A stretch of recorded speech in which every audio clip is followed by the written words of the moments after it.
Welcome to Season 2 of Kevjet, the podcast. I'm excited to introduce you to this week's guest, the incredibly fit and handsome Alex Crockford. Mr. Kevjet, what do you prefer? You can call me whatever you want. Bring it on. We discuss all things fitness and what inspired Alex to create the Crockfit app. The app is becoming a lot more than just build your biceps and get six-pack abs. It's all about being fitter, healthier, and happier and more well-rounded as a human. I ask Alex how excited he is about his 2024 calendar. Yeah, it's something I've never done before and just went for it. I thought, what am I waiting around for? I don't do OnlyFans. So I thought, let's just have a little bit of fun with a calendar, raise the spirits, have some fun, and create some nice photography. Great. Now I don't know where to go now that we were talking about OnlyFans. Where can we go? Is it a true story about losing thousands of followers when he announced he got married? Have you done some research or something? Yeah, it is a true story. Lost loads and loads of followers, thousands. Does he feel pressure having over 1 million followers?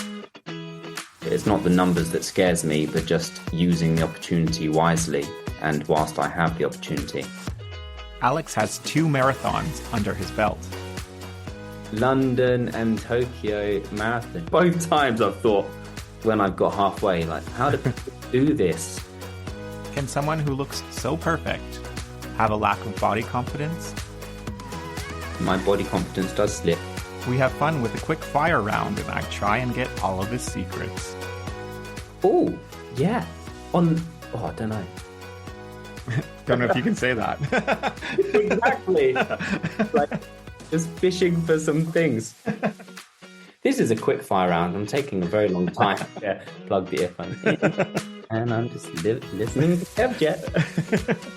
Do you want the clean answer or the dirty answer? It's a funny question.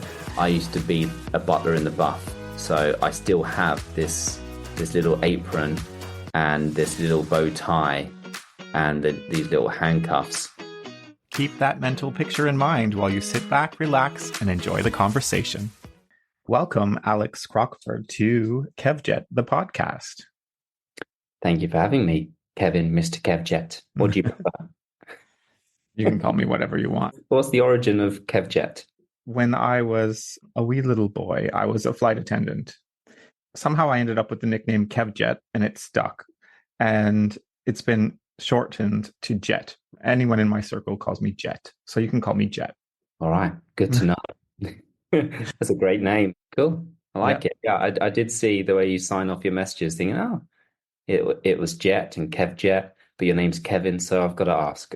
Exactly. So yeah, if you're in my circle, you can call me Jet. So you can call me Jet. I'm glad that you could join us. You were meant to join us for the International Men's Panel, and there were scheduling issues. But the boys seem to think that you did it on purpose, so you could have the show all to yourself. The truth is out there. No, it was a real shame to miss. I love being in a circle chatting with those boys. We're in a real nice, tight friendship that really supports each other. So I know that conversation was probably really good. And now I'm all alone without having to lean on those guys who speak very well. I'll try not to make you cry, and I'll try not to throw the heavy questions at you. Bring it on. First of all, tell us about your Crockfit app, because I've had a look at it. It's everywhere on social media, which will be another subject we'll touch on. Tell me about it. What made you decide to start that? Well, I was a personal trainer for the start of my fitness career for many years. And when I was a personal trainer, I had dreams and goals of reaching much more people than the one-to-one person that I was seeing for quite a few years. And from that point, I started to build an online presence and programs. And the programs started in a very standard online PDF kind of format as the digital world started with. But apps were starting to take over. It was around 2019 that I decided to switch it over to an app format and then build the momentum from there onwards. And that's my main my main job, the main thing that takes up most of my time and energy and focus. And it's an app that originated in health and fitness and workout programs for home and gym and nutrition and things. But as I have developed personally and understood more about well-being and holistic health as a whole, from mental health and spirituality and stretching and yoga and all these other elements, that is being reflected also in my service and my work. So the more qualifications I get, or bring in other instructors into the app to do more and more. So the app is becoming a lot more than just build your biceps and get six-pack abs. It's all about being fitter, healthier, and happier and more well-rounded as a human. Nice. So you mentioned men's mental health. How does that come to play with your clients? Could look at it in a few ways. From obviously, it's an app, so it's more of an automated, pre-created service. However, alongside of that, I offer myself out continuously for communication, for support, as well as a weekly group chat with everybody. So I'm always there to support on the journey.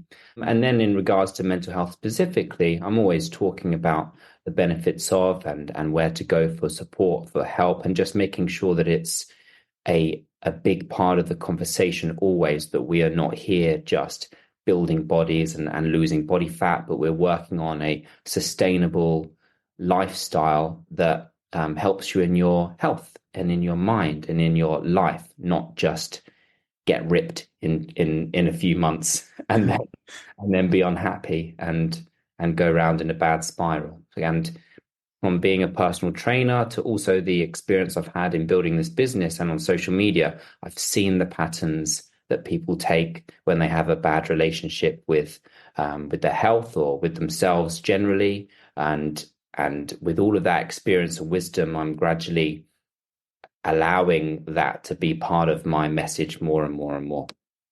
How do you cipher through people who are trying to reach out to you? If you know someone's just there to probably just get ripped very quick and then kind of move on, they're not quite in touch with themselves. Do you cipher through that? It's hard to know up front. Sometimes there might be clues, but because it's hard to know, I often sell them what they want and then give them what they need. So if their upfront goal is to get ripped, then I will respond in their language because they want to get ripped. But as that conversation expands, and if I see that they're only doing things for a single-minded purpose without considering their overall lifestyle and mindfulness and holistic health, then I'll have further conversations or ways to link them up with the right kind of content or ideas with that. So often, you know what men are like as well. Sometimes they might not want to say anything like that, and they might start by saying, I really just want to lose all this fat on my belly. But that's the first thing that they want to work on, because they're not kind of confident or comfortable enough to say, I'm really unhealthy in my mind and I hate myself.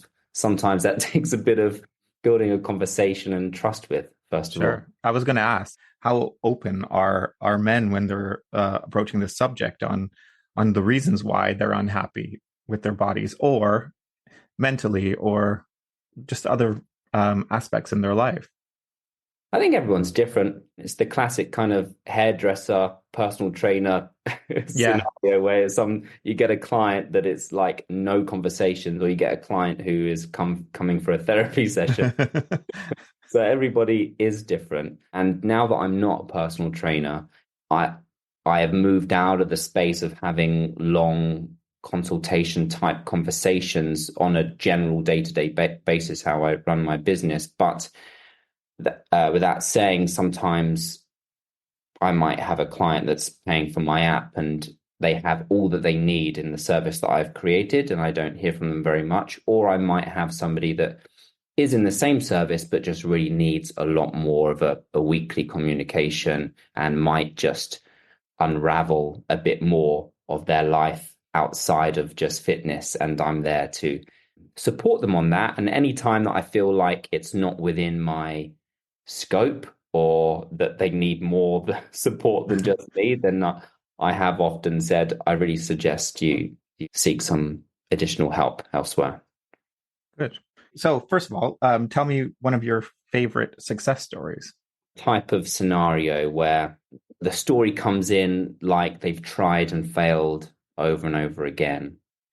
I know that I could just give them a quick plan that enables them to try, get a few results, and then fail again. And they're just stuck in this loop. And I find a lot of people are often stuck in a loop, a pattern of trying and failing. And each failure creates more of a lack of confidence in themselves and ability to try again the next time.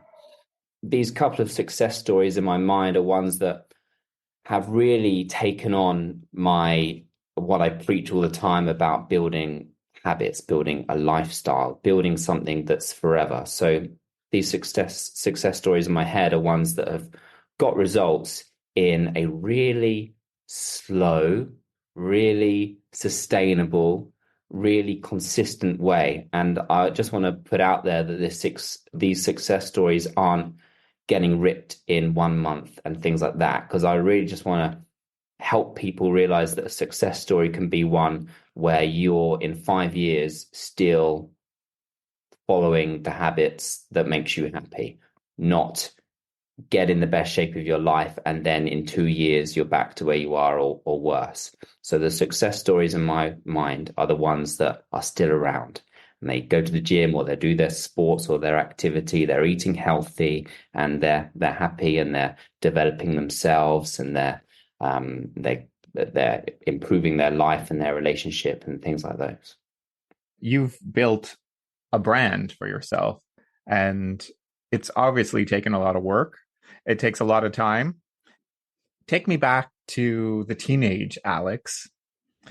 Kind of take me into your mind, and what did you have in your mind? Where were you going to be at this stage in your life? And what were you going to be doing? Did you always know you were going to be doing this? Stay with us. We'll be right back.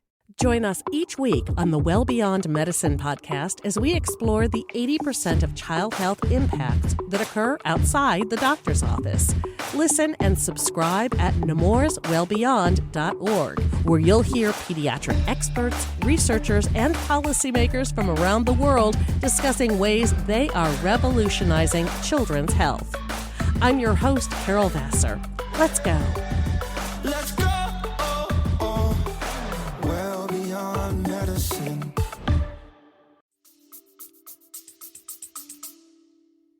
Not specifically, no. I knew it was activity, sports, fitness. That's always been my driver. It's always been the thing ahead of me. But I remember in college choosing a university to go to, knowing there was going to be sports related, sports science, not truly deciding what that was going to lead into. I was like, I guess I'll be a personal trainer. It wasn't like a strong thing. I knew the direction and I was waiting for. I mean, it's so confusing being that age. Don't know what you want to do. So I've had dreams and goals, but I've always been very good at just looking at what's right in front of me and going after that, and what's right in front of me and going after that. So when I was a teenager, I did have pictures of like magazine covers, like the fit guy. It's like, how can I get a body like that? My first goal then was how to get a body like that. And it was years later that I was like, actually, how do I be on the cover of these magazines as well? Of course.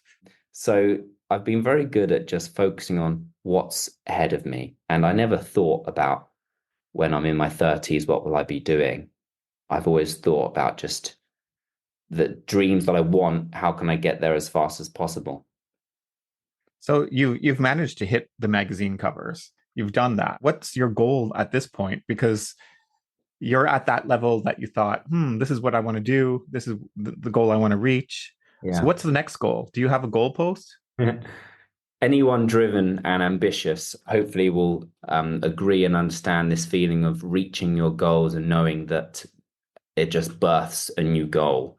And if you're driven, then then that's a natural thing. And that has always happened to me. What felt impossible or felt like the top of a mountain only gave me the view of another mountain to climb. And it took me a few years to get to grips mentally with that, of like, I think some goals I've approached, maybe I'll be happy when I achieve this goal. And achieving goals and being happy for that split second before the next goal is birthed made me realize I need to be happy every day, not just when I achieve these things. So it took me a while to find this balance of ambition and gratitude and happiness all intertwined. So I think I've managed to build that quite nicely, but the goals just continue to get bigger and bigger, that's for sure. And I keep dreaming bigger and bigger. And there's lots of different categories of goals that I have, whether it's in my app business and the impact that has. I'm becoming an actor now as well. So the goals of becoming a big movie star and having fun in that industry, or my relationship and family goals of building a family and having a nice, comfortable, abundant life there. But I guess all of these goals sit within like one umbrella of a goal or purpose. And it's taken me a few years to gain the clarity personally of what that purpose might be. So now that I have that purpose, every action that I take, or every project I undertake, or everything that I agree to do needs to sit within that purpose umbrella, even if they're quite traditionally different, like acting and fitness and whatever might feel different. But as long as I understand that it's within my framework of purpose, then I was gonna say, looking at your social media, so your fitness and acting and so modeling, all those three kind of tie in together because it has the same look. And you'd think that it would be such an easy thing to fall into these different categories, but is it in reality? I don't think too easy. I guess fitness and modeling is quite maybe a simple connection, and that was my initial connection many years ago when I started to become a fitness model and did all of that work. And social media, it all kind of ties in together. And maybe acting could be an easy thing to do there. But what I'm finding with acting is the work that I did to build up my fitness modeling and modeling career, all the networking and the hard work and starting from zero kind of I kind of feel like I have done that and am doing that again with acting. I probably could try and use the following that I have, use the look that I have, and try to take advantage of the scenario. But I chose very consciously to not go and shout about my existing career and just let my acting and networking do the work. And if they find out about the other aspects of my career, then that's an additional bonus. So it could have been easier than it is maybe, but I'm taking my time and doing it the right way. Do you find that your social media fans follow you on all platforms, or are they specific to different categories? I don't know. There's probably like a power fan in the top 5 or 10% that is on all platforms following all things, and that's awesome. But underneath that, there's probably people on certain platforms like love the YouTube content or love just Instagram or Facebook, etc. And then my Instagram is split into 2 different accounts. I have one that's a bit more modeling and acting, and there might be a type of person that prefers spending time on there versus the other account. So I don't know. I see faces and names pop up, and if they're on multiple platforms, then I know that they're supportive. I just touching on the modeling one, your calendar 2024. Yeah. Tell me about that. It's something I've never done before. Been on my mind for a while. People have mentioned it for a while. And a photographer, Leo Holden, Snooty Fox, I love his work. I love his work. It's amazing. I've shot with him multiple times over many years. And 2 or 3 times we said, we should do a calendar one day. And then it was just very late last year that I was like, Leo, let's just do it. Let's do this. It was like I think we shot it in September, so we were leaving it quite late. Yeah, and just went for it. I thought, what am I waiting around for? I don't do OnlyFans, and I'm upsetting some people by not doing OnlyFans, but I'm holding true to my personal integrity. I'm not against OnlyFans, but I'm holding true to what I want to do for myself. So I thought, let's just have a little bit of fun with a calendar, raise the spirits, have some fun, and create some nice photography. And it went well. Yeah. Yeah. So, and lots of people have got it at home. From what I've seen, the photos are amazing. Where's yours? I don't know. I didn't get one in the post. Sorry. I've got a few remaining. I'll send them. Speaking of OnlyFans, I had a podcast with a OnlyFans creator, and I went into it probably not in a negative mindset, but in a confused mindset. And after that conversation, I was blown away. It was very positive, and he is in such control of everything. Shout out to OnlyFans. So anyone who's doing that, my mind is totally changed. Yeah, I'm happy for you to back that up that way, and I hope I don't upset anybody. It's all a personal choice, and it is. Kudos and respect to everyone out there. Definitely. Great. Now I don't know where to go now that we were talking about OnlyFans. Where can we go? Let's talk about acting. So, what does 2024 look like for you? Very exciting, because in 2023, I've been part of some amazing projects that have not been released. So the first exciting part is multiple films and projects being released, which is going to be a first for my acting career. So it's kind of been me out there working behind the scenes quietly with a few kind of updates on social media, but no one actually having seen anything, to now movies being released, premieres happening. So it's going to feel really exciting. But that's stuff that's already happened, which is one exciting part. But the other part is just progressing ahead, building momentum in more opportunities. And I have a fantastic agent, and the opportunities are coming through. The self-tapes are happening. I'm continuously learning and developing myself as an actor with my coach as well. So I took many years of training before I took any action, and now I'm going to continue that training whilst I'm out there working as well. So let's see where it goes. I have big goals. Let's see what happens. Good. I'll be looking out for that. That's for sure, and sharing that on my socials. Thank you. How do you keep up with your social media? Because you have a lot of social media. Is that something that you're 100% in control of? I was talking to the boys group earlier today, and we were talking about how is there an app that posts one thing onto all platforms? And we were talking about the app that does that. And I said, I should probably use that, because I go around, once I've posted it on Instagram, I'll do the same on TikTok and Facebook and YouTube Shorts and Twitter and everywhere else. And they're like, you should not be doing that, Alex. Somebody else should be doing that, or something.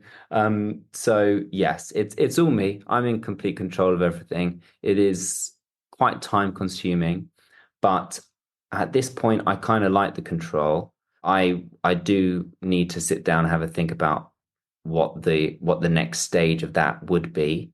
But yes, it's all me. I have had help recently in regards to content creation itself, not the posting, but having a videographer and an editor for some types of projects. So it's not all me filming myself, but actually having a day or 2 days per week to have assistance on some interesting pieces of content to improve the quality of the videos, and to also delegate editing and things like that. So step by step.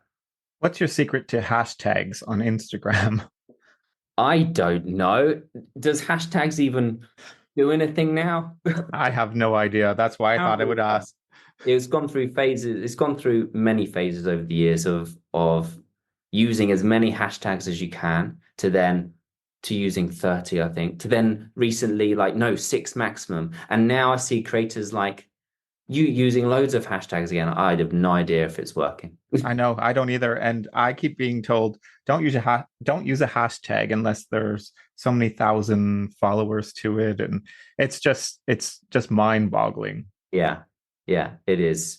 It's a lot. I feel like social media now is creatively so broad and amazing. Like the whole Reels phenomena that's TikTok and YouTube Shorts and Facebook Reels is amazing because creatively it's opened up the ability to, like, if you have an idea, you can make it. It's like you can just, before, I remember 4 or 5 years ago, it was like you're kind of limited by what the features of the app would be, and it's like kind of like this is how we make a post, and it was nice and neat in my head. That neatness kind of always gets ruined by the next feature or idea, but now it is so broad, and the way to succeed are so varied, so it can be overwhelming, and it is overwhelming for me, and I often need to take myself out of scrolling and posting and thinking about it to go back to a creative space, and that creative space only happens when I'm away from it, not when I'm scrolling and feeling like my blood is boiling from my lack of likes and views when somebody does something rubbish and it's got 10 million views, so just throw it away and give up. Do you pay attention to that? Not too much. I have moments of like positive analysis of like, I've got to look at my content, what is working, what do I need to do? And in those moments of analyzing, I'm like, what? Sometimes I just don't understand. Talking about that, when you got married, yes, what happened to your following? Have you done some research or something? Sometimes these stories just pop up, and I just don't know. Is it a true story? Yeah, it is a true story. Wow. I got married in 2020. I posted about it and lost loads and loads of followers. Loads, thousands in that moment. So I never did any deep analysis about this. So your guess and anybody else's guesses are as good as mine. First of all, it was mid-pandemic. So there's a chance that it was during that kind of maximum 30 people meetup time. We cancelled our wedding that was a big 100-guest wedding in a lovely venue to have a church wedding of 30 maximum people, uninvited everybody, and had our family in the church with their masks on, and then a marquee get together afterwards. So, you know, we abided by all the silly rules at the time. and so there's that. Maybe people were upset by that is one Sure. thing. And then the more likely response is maybe just upsetting people that I was taken. And Well, that's flattering. whether they were men or women or both, I'm not sure, but but yes, it happened. Well, that's influential. That's very Kardashian. Yeah. Thank you for highlighting the positives. That's how I would look at it. Yeah. But looking over your social media from all your platforms, you must have over 1 million followers.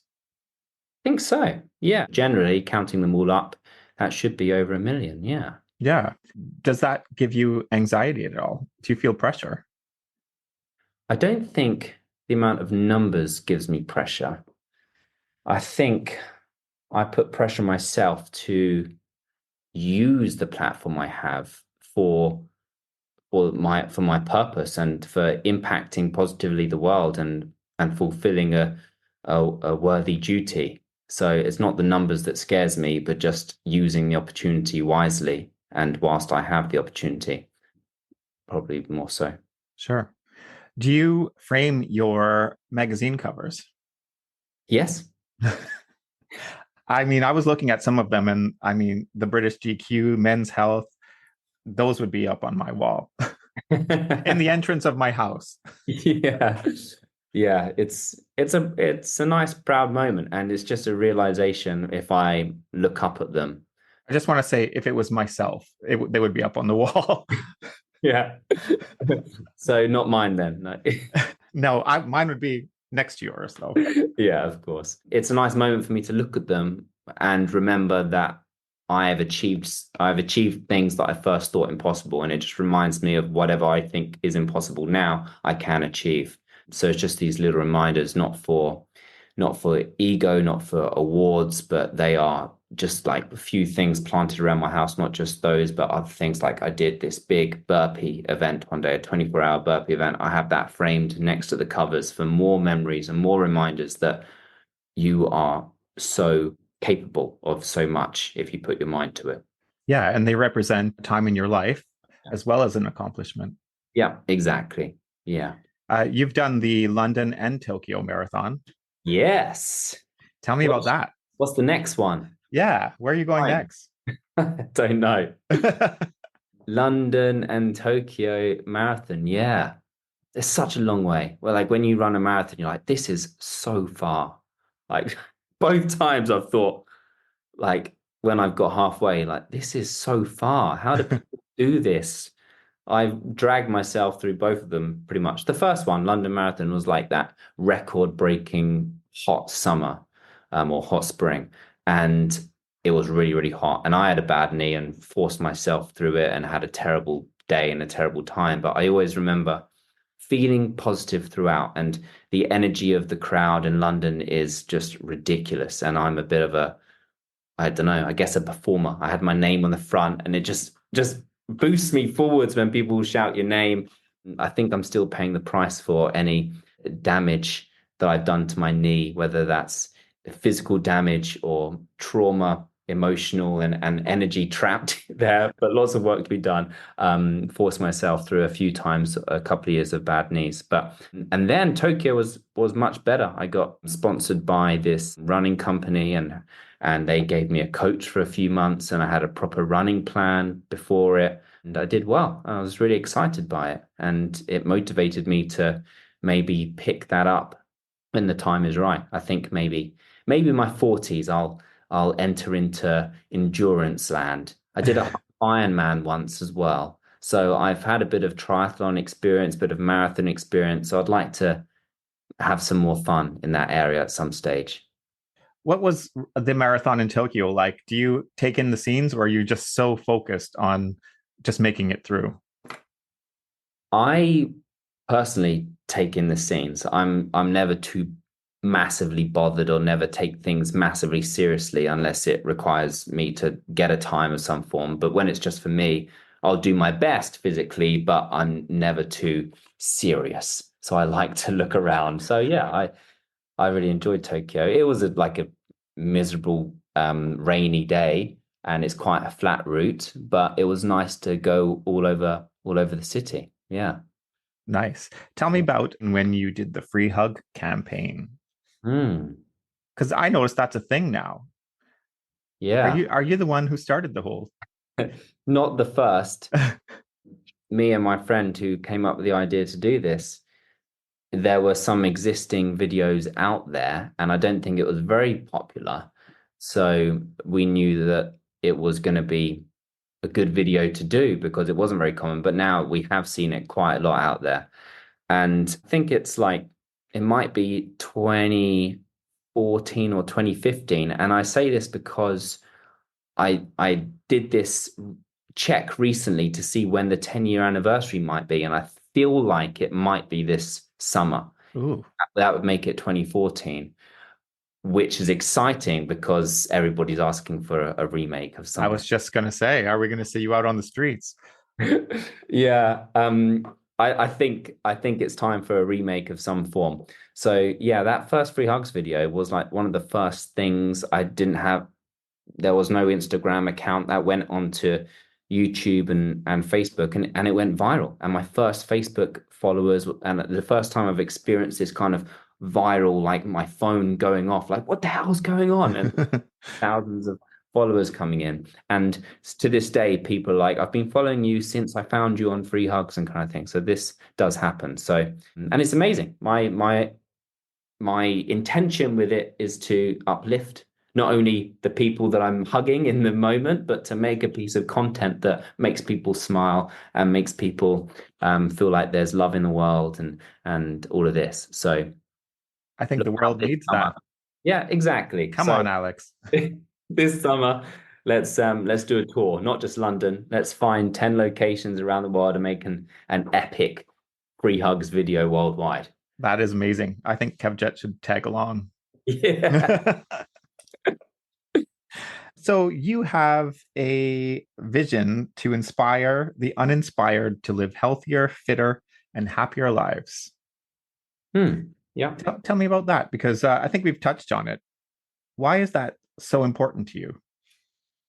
Yeah, that vision has been there for a few years, and it's expanded and gained clarity over the years. And I feel like especially inspiring the uninspired is key to me, because especially when I was in the gym and I saw what other PTs were doing and other online trainers were doing, it felt very easy to get the attention and help people who already have the experience or already in the gym. But there's a huge part of the population who are either unhealthy, unfit, unhappy, and how to reach them and give them hope and give them the action to, or give them the spark to take action for themselves is what's more important, surely, is that's going to have the biggest impact. So that's always been key on my mind from in regards to the way I talk, my brand positioning, my content. Is I've never wanted to talk to the elite or the super fit people, but to how to connect and resonate with the ones who are struggling with where to start, where to begin, and how to actually make an impact in their health. Back to what I was saying about purpose is that is expanded out from just health and fitness, but well-being as a whole. And I believe that our civilization, our planet, our humanity is ascending in its frequency, its resonance, and we need everybody to come together as one to raise our vibration. So everything that I do with my work and my life is to inspire people to take the actions in the day to raise their vibration, whatever it might be, and in their activities, their training, their meditation, their dancing, their singing, their reading, their relationships, all of these things. You are an international model.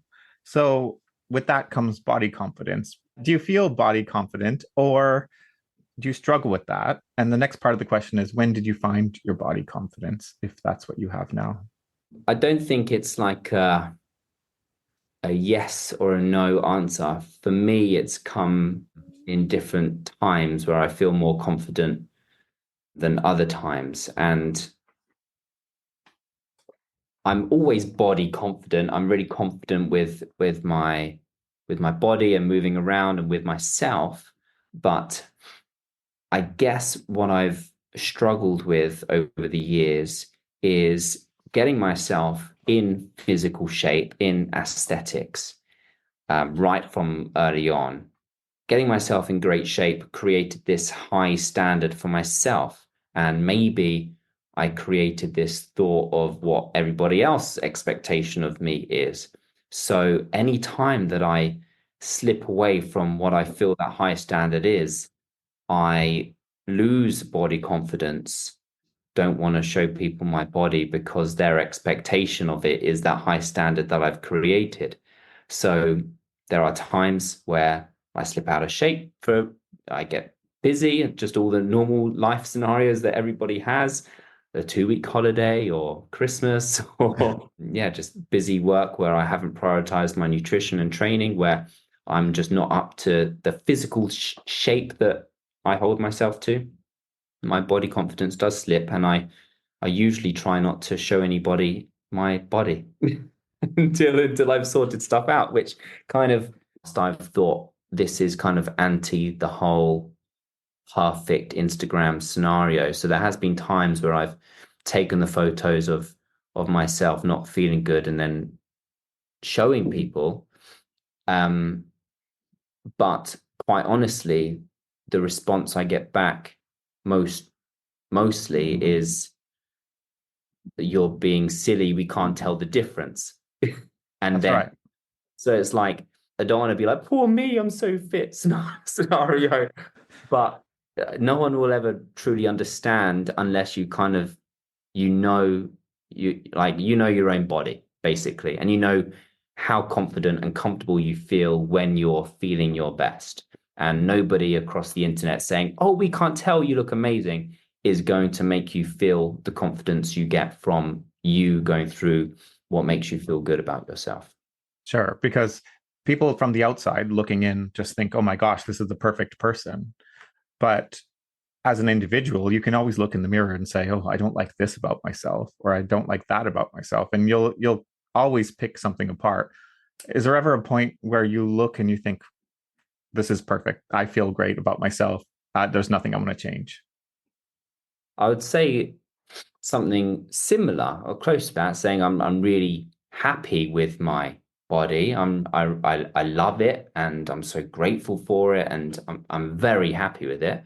But I could still say, because I have aesthetic goals, I would love that part to be bigger, and I'd like to be a bit more defined there. But at the beginning, in the early years, I probably wouldn't have had that healthier relationship approach, and I was continuously driving for that improvement of some form. And even looking back at like my top physique when I did proper like photo shoot prep and dieting for these big photo shoots and stuff. How crazy is that prep?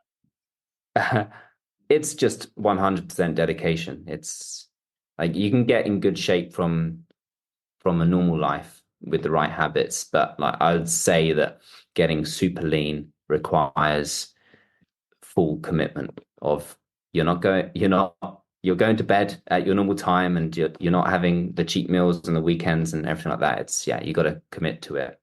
Does that play on your mental health? I think I've always been pretty good at finding that balance, but I know for the majority of people, it's not a good, healthy approach for sure. And I probably have been through phases that have not been too mentally positive for me, obsessive calorie counting and saying no to social obligations and being out and the one drinking water and eating no food and things like that. But I never felt out of control in those moments. I just felt completely driven to the goal in mind that I had. And looking back, it can seem a little crazy and obsessive and not necessary. But sometimes when you have something really you want to achieve, you have to obsess over it. And if you have positive mindset attached to the obsession, then I think it's okay. But you have to have enough self-awareness to know if this is a positive or a negative thing you're doing for yourself. How do you keep grounded? What grounds you every day? Meditation is a tool I love to use. I go through phases of not doing it every day. But the days that I do, I feel a lot better when that's in my routine. And sometimes I turn up and meditate. My brain is just going crazy and I feel like, this isn't helpful unless I stick at it and my mind does slow down. But generally I love to meditate. But time in nature, walking, getting out, putting my devices down and stretching, listening to music, these kind of things. Mm-hmm. Yeah. What about you? I don't know. I think I am such a crazy, manic, busy person. I have so many different things happening in my world at once. I find it hard to tune out. So I'm still trying to find that. Walking the dogs definitely is my thing at the moment. Just getting outside, finding some green space and fresh air. Yeah, I think it's an absolute key one that most people, even if you're in a busy city or something, is you should be able to do. Just getting outside, moving your body, not looking at your phone and emails and stuff like that, just for a period of time, just can really help clear the mind, ground you down. I'm not a sleeper, so I quite often have my phone in my hand at 3 a.m. and I'm posting on social media and all the things that I shouldn't be doing. I have noticed you're quick at responding to emails. I'm very quick. Yeah. My phone's not very far from me. I've noticed you reply to emails very late in the evening. I do. Yeah, I am normally in this conflict around 9:30, 10:30 time. I'm like, I've got more to do. Really should go to bed. I always have so much in my mind. I'm a night owl, so I'm like, oh, I really want to do this, and I've got this idea for that, and Yeah. I just have too much on my mind, and I just have to focus and just do one task and then be happy with that. That's what my goal. That's what I should be doing. That's my 2024 Yeah. goal. Focus on one thing at a time. Do you get enough sleep? Like if you go to bed late, do you sleep in late and you get a good enough sleep? No, so I'm if I do 4 or 5 hours a night, that's my sleep. You might be in the 0.1% of people that's good enough for. I think I am, but I also feel exhausted sometimes. Yeah, well, make sure you this year find a way to prioritize that a little bit more for yourself and get that self-care routine and get yourself a bit more sleep. I know. So we talked about that podcast with the boys, which you famously missed. But here you are. It was for International Men's Day. And the big question was, what makes a man, in your opinion? So I'm going to ask you, what makes a man, Alex? There's a few ways that I can think of answering this, but I think I'm going to keep it quite simple and hopefully unique. And that is balancing a masculine and a feminine energy in his presence. And that doesn't, like, I think a lot of people think or sense that a feminine energy is about being soft and gentle, but it's more than that. And whenever I've posted or spoken about this in the past, I sometimes get the responses back like, assuming that masculine energy is for men and feminine energy is for women, but it's not. Both men and women genders need masculine and feminine energy as a part of their being.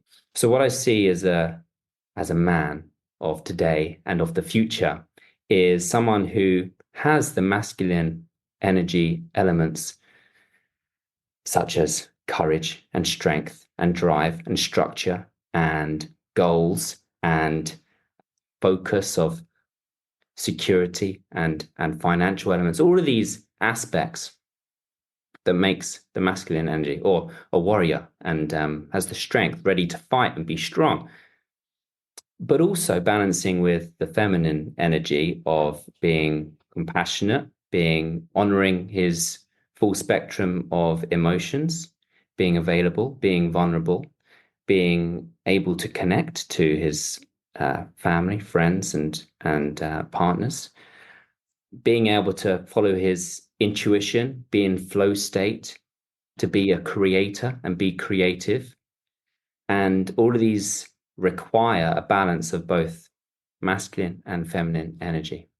And I think in today's world and society, I think men, not their fault, being a bit confused about what they think the world wants from them. And we've gone through phases in society of thinking that we don't need the strong masculine man and we want him to be a soft feminine person, and vice versa through different times. It's very confusing. So what I find is the answer is this balance of honoring all these elements. Good answer. Thank you. No pressure. Okay, let's just finish off with some quick fire questions for you. Chocolate or vanilla? Chocolate. Yay. Book or a movie? Movie. Morning person or a night owl? Night owl. Music or silence? Split down the middle for that one. But music. Sunrise or sunset? Sunset. What's your go-to dance move when nobody's watching? Night fever. Have you ever had a funny celebrity encounter? Hmm. Oh, yeah. I don't know. Don't know if you can say that. Exactly. Like just fishing for some things. I was just on holiday last week at this resort. I guess I don't need to. Oh, I don't know. It's not a bad thing. I just don't know if this person would like to be shared with the world where they were. It was a celebrity. It was a celebrity, and I guess it wasn't a funny interaction. It was just seeing them there and having a conversation. This is a quick fire round. I'm taking a very long time. So yeah, I'll pass. I can't think. Okay, there was one, but we won't talk about it. Yes. What's the strangest talent that you possess? When my ears are cold, I can fold it in on itself and it stays. But I don't think they're cold enough because I guess when they're cold, the blood makes it go a bit more rigid. But it's a great party trick. I'll just like fold them both inside and be like, what the hell have you done to your ears? Where have they gone? Your secret weapon for surviving long meetings. Hmm. And don't mention this podcast. Yeah, plug the earphone in, and I'm just listening to Kevjet. Long meetings. Do you want the clean answer or the dirty answer? There's no filter at Kevjet. No. I would say comedy, humor. Sure. What's your favorite book and how has it influenced your life?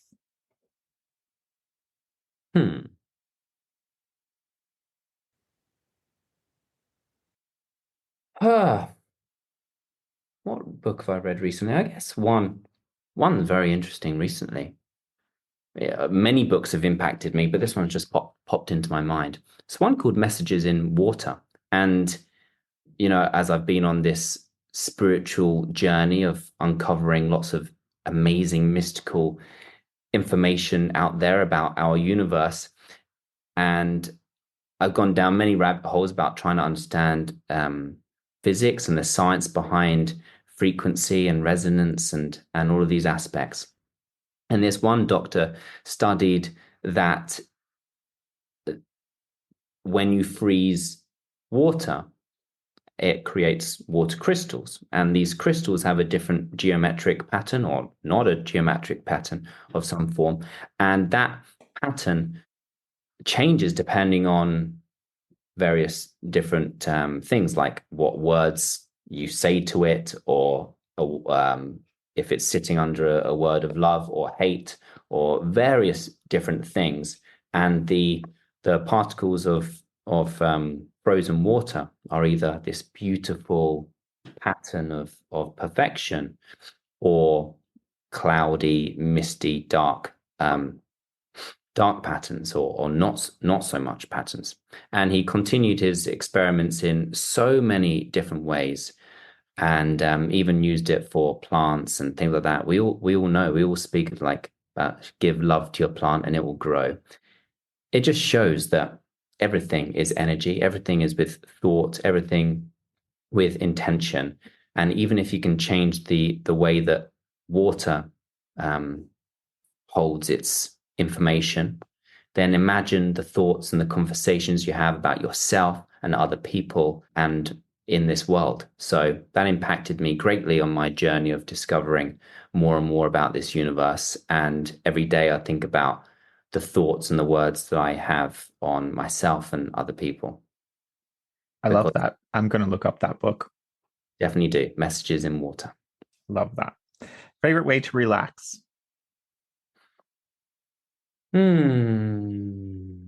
Just what I did. Breathing, breath work.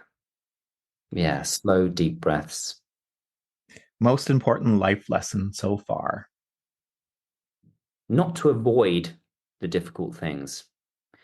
Going through the difficult things, failing, confronting difficulties and challenges will give you the lessons fast. Avoiding it will only create a pattern and another opportunity to face that lesson again. So you're better off just going through the challenge, learning the lesson, and growing fast. So true. Describe yourself in 3 words. Driven, fun, and inspired. Something you're passionate about that most people don't know.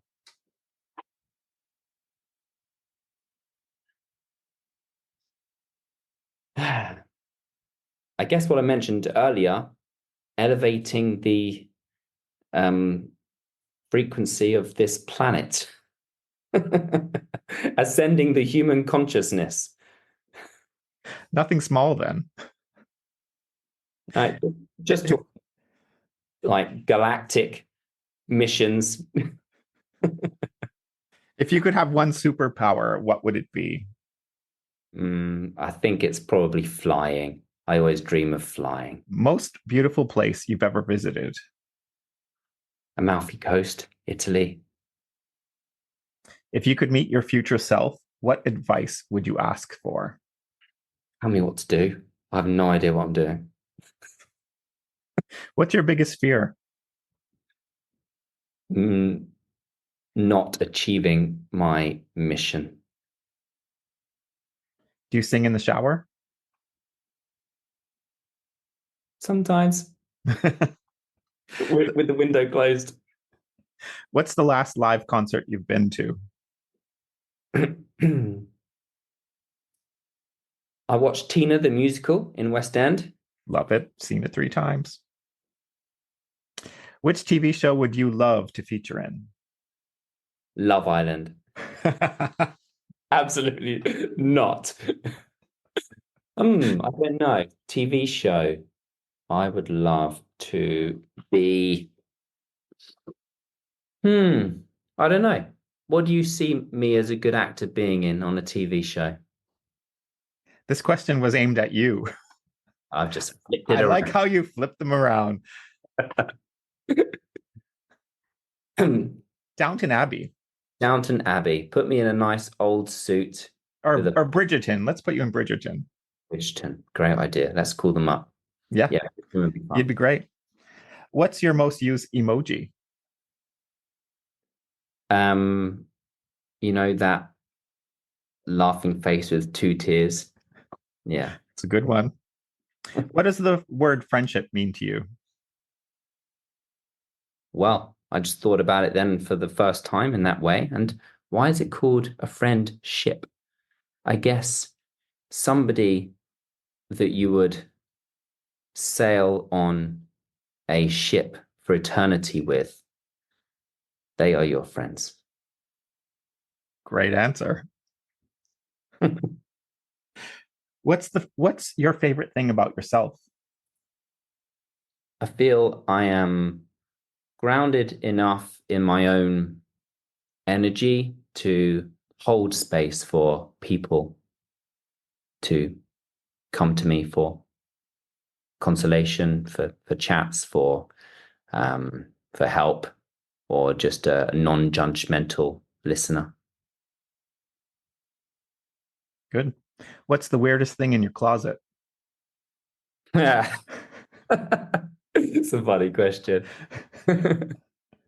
I've kept all my outfits from the past, and even like the fancy dress outfits, and probably my first not my first fancy dress outfit, but one job I actually did.